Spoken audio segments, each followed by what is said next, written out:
Israel, ¿qué te pasa? ¿Tú pecaste? Yo cometí un pecadito, pero yo soy salvo como quiera. No, tú no eres salvo. Claro que sí. No. La salvación no se pierde. Vamos a ver qué nos dice la gente en la calle para que tú veas. Pero tú verás lo que nos dice el pastor. No, yo estoy segura que no. Y nos vamos con Junior para ver lo que dice la gente. O sea, vamos a ver.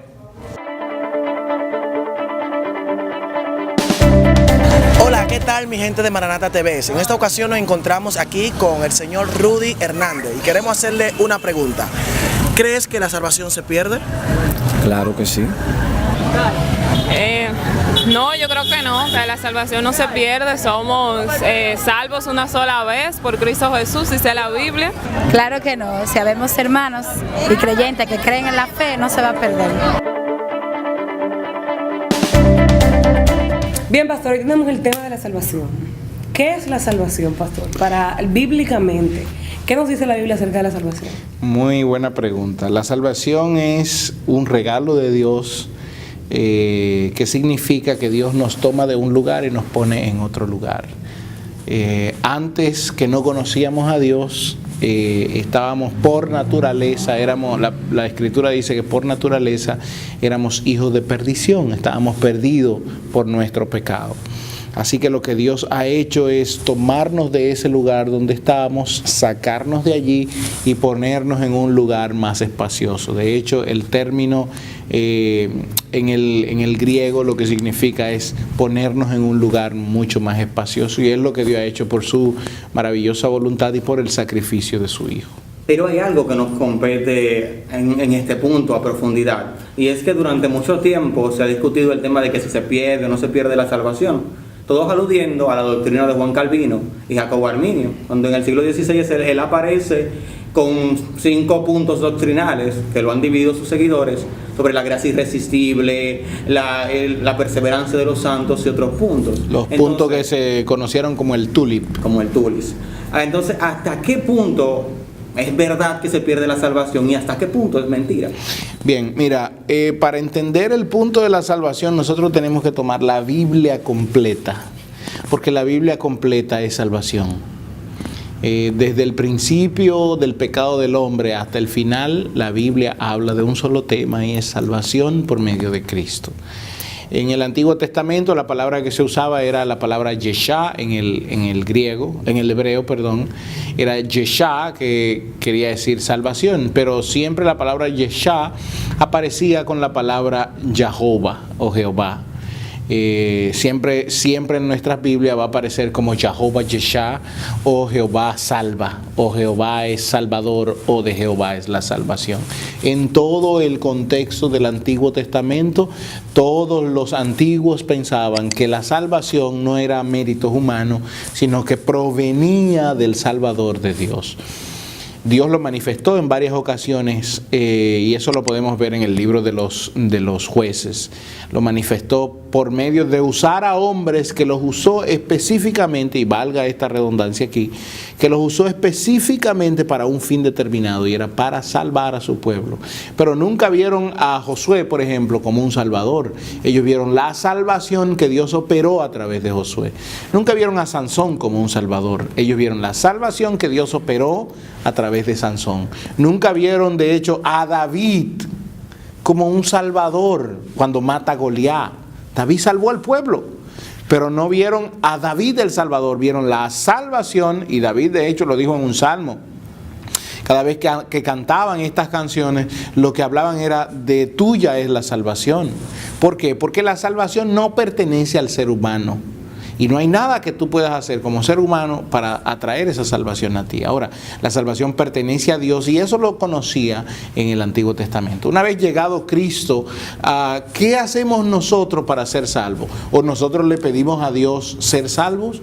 No, la salvación de hecho sigue siendo desde la antigüedad hasta el día de hoy la decisión de Dios de salvar al ser humano. Dios fue quien tomó la decisión en Cristo de salvar al hombre. O sea que la palabra también nos dice que Dios no puede perder a nadie de sus manos, porque el mismo Jesús dijo, Las que tú me has dado, exacto, las que tú me has dado, Padre, eso fue en su oración, las que tú me has dado, ninguna de ellas se ha perdido, solo el hijo de perdición. ¿De dónde las personas sacan este punto de que yo puedo perder la salvación cuando la salvación no es tuya, ni está en tus manos? Bien, eso Es es... un regalo. Exacto. Ahí es donde voy. Ok, bueno, sí. es un regalo de Dios. Dios da ese regalo por gracia, porque si fuera de otra manera, entonces no sería gracia. Y Pablo habla de eso.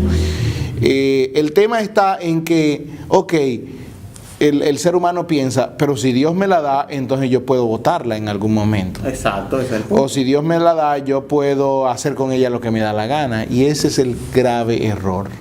A ver, porque hay dos puntos básicos aquí de discusión que hubo de hecho en Calvino contra Arminio en el pasado, que todavía no se ha podido solucionar, porque dentro de las iglesias de hecho hay una cantidad de personas que creen que sí se pierde y otros que creen que no se pierde. Y por más que nosotros hagamos este video y la gente lo escuche, no va a tomar, esto no muchas veces no va a cambiar la perspectiva de la gente, porque se sigue discutiendo los dos temas en que no se han puesto de acuerdo hasta el día de hoy. Pero quiero destacar esto. ¿Qué hace el hombre para ganársela, la salvación? Nada. Bien, ¿se la puede ganar el hombre? No. Porque en la antigüedad también la iglesia decía que por tus obras te las podías ganar, pero la palabra dice que es por gracia. Y ante la gracia tú estás desnudo, tú no puedes hacer nada. No es por los méritos tuyos, sino por los méritos de Cristo. Porque eso es la gracia.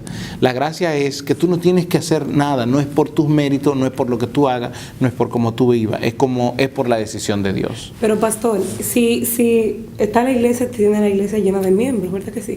¿Todos esos miembros son salvos porque son cristianos? No, el hecho de que tú seas cristiano no identifica de que eres salvo. Lo que identifica que verdaderamente eres salvo es que ejecutes la palabra de Dios en tu vida. Lo que te hace ser salvo es la declaración de Dios a tu vida diciendo que tú eres su hijo. O sea que el salvo no se comporta como los demás, porque muchos dicen, como yo soy salvo, puedo hacer lo que yo quiera. Exacto. Eso habla de una persona que no es salvo. Una persona que piensa, bueno, como ya yo soy salvo, puedo ir al mundo y hacer lo que yo quiera. Y ahí es donde viene la mala interpretación de salvo siempre salvo. No, es que si eres salvo, tu naturaleza fue transformada, fue cambiada, fue volteada. Y al ser volteada, el mínimo pensamiento de ir allá afuera no es parte de tu vida. Ni lo piensas ni siquiera. O sea que una persona que es cristiana y va al mundo de nuevo, nunca fue salvo. Nunca fue salvo. Entonces, eso es lo correcto de entender.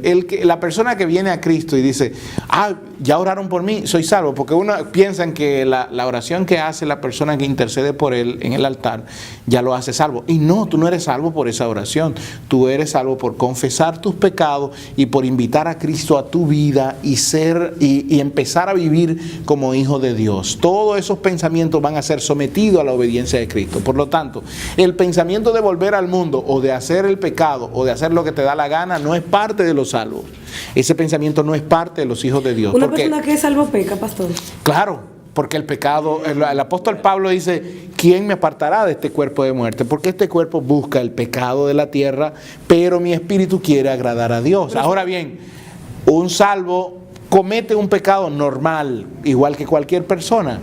Pero el hecho está en que el salvo entiende que ha pecado, que le ha fallado a Dios y vuelve a la casa de su padre. No se aparta. No se aparta. Vuelve a la casa de su padre en búsqueda de perdón, porque el pecado te hace ver a lo sucio, lo malvado que somos, y lo que hacemos es buscar delante de Dios, totalmente humillados y arrepentidos, buscar la misericordia de Dios. Ok, un salvo peca. Exacto. Entonces, si el salvo pecó y, como muchos dicen, vino Cristo, ¿se perdió? No, porque es que todos estamos sujetos al pecado mientras estemos en la carne. Si yo he fallado delante de Dios y esta noche vino Cristo, yo me voy con Cristo. Sí. Bueno. Si tú has pecado, oye, yo quiero hacerle quiero hacerle una pregunta a ustedes. Bien. Somos salvos. ¿Con cuántos pecados se pierde mi salvación en caso de que la pierda? ¿Con cuántos? ¿Con 1? ¿Con 50? ¿Con 200? Todos son iguales, ¿no? Todos son iguales. Ok, pero ¿te pierdes por cometer un pecado? A ver, un hijo tuyo, tienes un hijo, yo sé que Framer y tú pronto van a tener hijos, pero imagínate que tengan un hijo, ese hijo falla, tú fuiste, lo recibiste, lo tuviste en tu vientre, lo pariste, le estás dando todos los beneficios a tu hijo, y ese hijo tuyo falla, ¿deja de ser hijo? No, jamás. ¿Cuándo dejará de ser hijo? Una vez que Dios nos recibe, una vez que Dios nos recibe a nosotros como sus hijos, ¿cuándo dejaremos de ser hijos? Oh my Pastor, God. usted nos tiene hasta arrancándonos la barba y no tengo. Yo me acostaba todos los días diciendo, ay Señor, por favor, si te he fallado, Y perdona. ahí es donde está el punto que habla Calvino, de hecho, en el Tulip, que es la perseverancia de los santos. Nosotros debemos estar bien seguros de que somos salvos. Y punto. Y punto. ¿Cómo estamos bien seguros de que somos salvos? De que mi naturaleza no es la misma de cuando antes de venir a Cristo. Ahora mi naturaleza es diferente. Ahora yo pienso con compasión de las personas. Ahora yo estoy mirando agradar a Dios en lo que hago. ¿Hago las cosas para ganarme la salvación? No, hago las cosas porque soy salvo. Vivo en libertad porque soy salvo. Y el Espíritu Santo siempre reconfirma a mi espíritu de que yo soy hijo de Dios. Ya yo no soy huérfano, yo tengo un padre ahora. Y Dios me ha reclamado como su hijo. Por lo tanto, como ya soy hijo de Dios, nunca más seré huérfano otra vez. Pastor, mire, yo estoy sudando frío aquí, yo sé que mi compañera aquí también. Y es tenemos choques bíblicos y también tenemos choques ahora mismo con la Biblia. Hay una cita que ni encuentro. Donde dice, nos llegó la luz. Eva yo creo que la tiene por ahí esa cita, ¿no? En hebreo, por ahí. Hebreo. Dice Hebreo 2:3. ¿Cómo escaparemos nosotros si descuidamos una salvación tan grande? Bien, te voy a explicar la cita. Porque uno de los problemas que, por ejemplo, levanta este tema de la pérdida o no de la salvación es el uso incorrecto de los versículos bíblicos. Nunca tomamos en cuenta el contexto, solamente tomamos en cuenta el versículo que nos interesa. Y para el estudio de la Biblia no podemos tomar en cuenta solo el versículo que nos interesa. Si tú acabas de leer Hebreos, ¿verdad? La cita fue 2:3. Ok, perfecto. Si tú te vas a Hebreo, a ese mismo libro de Hebreo, te vas a dar cuenta que ahí la palabra salvación no habla de la salvación de hecho, sino que está hablando de algo vital. Hebreos capítulo 1, versículo 1, está hablando de, y ahí es donde comienza el contexto, está hablando de que Dios habló antes a nuestros padres por los profetas, pero en este tiempo nos ha hablado por Jesucristo. ¿Qué es lo que está diciendo? Que el libro de Hebreos tiene un objetivo básico y es el objetivo de que prestemos atención al mensaje. Al mensaje. Y eso te lo puedo reconfirmar varias veces. Desde el versículo 3 en adelante empieza a dar las virtudes del Hijo. Así que en el capítulo 2, versículo 1, ¿qué dice?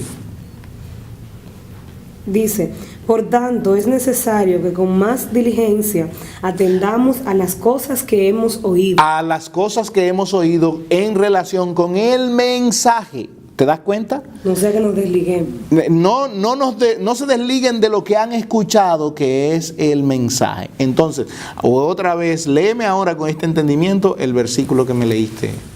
Porque si la palabra dicha por medio de los ángeles fue firme y toda transgresión y desobediencia. Si el mensaje enviado en la antigüedad fue firme y toda la transgresión que hubo en la antigüedad recibió su justa retribución, ¿cómo escaparemos nosotros si descuidamos el mensaje que recibimos por medio del Hijo ahora? O sea que salvación ahí tiene otra connotación. Ahí es donde entra un punto hermenéutico que dice que la palabra debe ser interpretada según el contexto en el que se está hablando. Bueno, pastor, pero le tenemos otra bomba aquí porque no nos podemos quedar con esto y todavía estamos dudosos. En Filipenses su capítulo 2, el versículo 12 nos dice: por tanto, amados míos, como siempre os habéis obedecido, no como en mi presencia solamente, sino como muchos en mi ausencia, ocupaos en vuestra salvación con temor y temblor. Excelente, excelente, perfecto. Entonces, lo que aluden es que si tú te ocupas en tu salvación es porque la puedes perder o porque la puedes. Exacto. Bien. Y si yo te digo que en la interpretación correcta no es eso lo que dice. Fíjate que otra vez vuelvo al contexto. Filipenses capítulo 2 está hablando de la humillación y exaltación de Cristo. Entonces, haya en nosotros el mismo sentir que hubo también en Cristo Jesús. ¿Cuál fue el sentir que hubo en Cristo Jesús? Que se humilló hasta lo sumo, tomó forma de hombre y aún estando en la condición de hombre se hizo más pequeño hasta la muerte y muerte de cruz. Y por eso Dios lo exalta. Ahora bien, por tanto, que es lo que dice Filipenses aquí, después de tomar todo este contexto. Vuelve y léelo, por favor. Dice, por tanto, amados míos, como siempre os habéis obedecido, no como en mi presencia solamente, sino mucho más ahora en mi ausencia. Ocupaos en vuestra salvación. Ocupaos en vuestra salvación. ¿Y cuál es la salvación que él está hablando en los versículos anteriores? La salvación que él está hablando en los versículos anteriores es la humillación y la exaltación de Cristo. ¿Y qué es lo que yo debo ocuparme en esa salvación?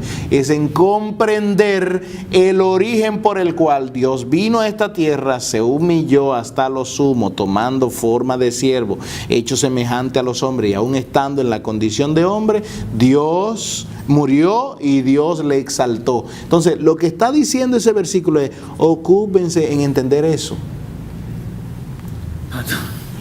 De hecho, si tú vas a una versión Palabra de Dios para Todo o a una versión latinoamericana, te vas a dar cuenta de que dice, ocúpense en entender lo que significa ser salvo.